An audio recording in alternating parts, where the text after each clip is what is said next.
Okay, this is for Glitch's True Story Saturday. I'm sitting here in the parking lot at work. I don't know if people believe in spirits. You know, if you do, fine. If you don't, this is just kind of a neat little story. But my sister-in-law's house was, I want to say haunted and stuff, but really strange things have happened in this house.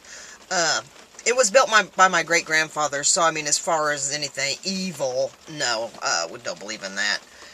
But they've heard canning noises, and whenever they were like remodeling the house, my brother-in-law was actually over there and heard music. You know, he said it was almost like harmonica music. Well, he got to looking around, and the only thing that it possibly could have been was a radio that wasn't even plugged in. The dishwasher, the lines were frozen to the dishwasher, and it started by itself. The kids always claimed that they could see, well, Cole, my nephew Cole, said that it was a black man or a shadow figure or whatever.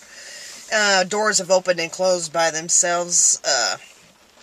They had this huge mirror, and by huge, I mean the thing probably weighed 100 pounds. It was one of those old-fashioned mirrors, and the silvering and everything was coming off of it, but it had a frame, probably, about that big, all the way around this mirror. You know, it had a wire, it had screws on both ends of it or whatever, and then a wire to hang it on. Well, 2 or 3 different times that mirror ended up completely sideways. And my sister and stuff, she one night was sleeping, and they had a waterbed, and my nephew at the time was, probably 5 or 6 years old, maybe, I don't know. She was sleeping or whatever, and my brother-in-law was on a night shift, so he was gone from the house.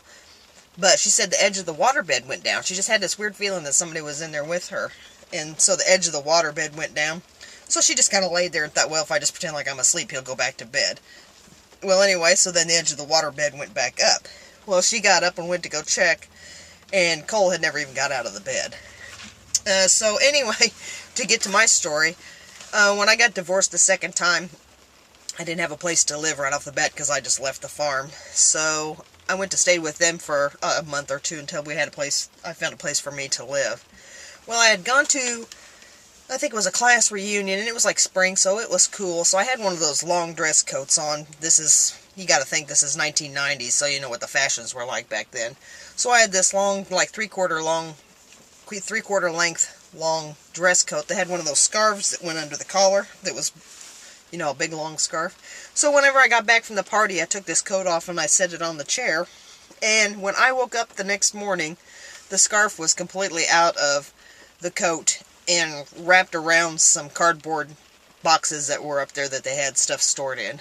So, you know, you always want to believe your family when they tell you something like that. And, you know, and I didn't doubt that they were telling the truth because, you know, I mean, we just don't lie. It's just, what's the point? But when it actually happens to you, I mean, it's really kind of freaky. But anyway, that's my contribution to True Story Saturday. It's like I said, it's not a real exciting thing, but it's like I said, whether you believe in spirits or not, when strange things happen to you, you almost have to go, what the? So anyway, thanks for listening. We'll see if I can't come up with something for next week too. So bye.